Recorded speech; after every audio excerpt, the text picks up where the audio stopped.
चल गेला तोरी का शीशा जहना भरत अनमोल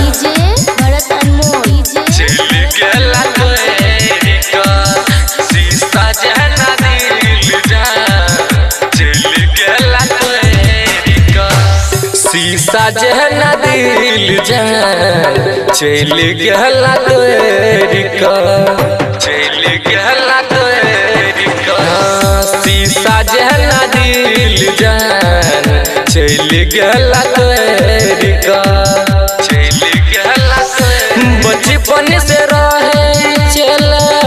संग गेला तोरी का बचपन से रहे चला संग गेला तोरी का शीशा जहना दिल जान चल गेला तोरी का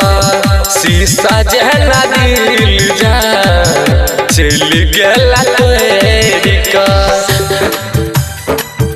चल गेला तोरी का भरत अनमोल चल गेला तोरी का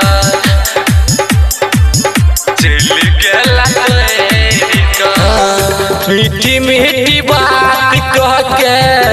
गेला तू घात गे रहल न जाइ छौ जान कटो को न रात गे कटो को न रात गे मीठी मीठी बात कह के गेला तू घात गे रहल न जाइ छौ जान कटो को न रात गे केलियो जे प्यार जान चलै कोन कसूर गे केलियो जे प्यार जान चलै कोन कसूर गे शीशा जहका दिल जान चल गेला तोरी का शीशा जहका दिल जान चल गेला तोरी का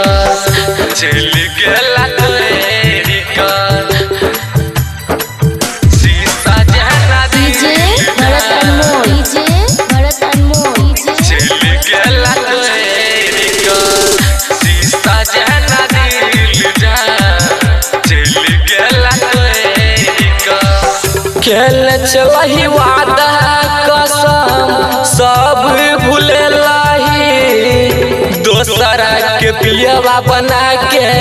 घर तू बसलही घर तू बसलही केने चलही वादा कसम सब भूलही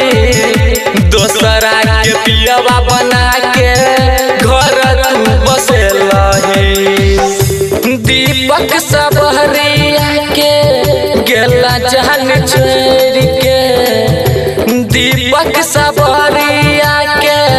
गेला जान छोड़ के शीशा जहना दिल जान चल गेला तोरी का शीशा जहना दिल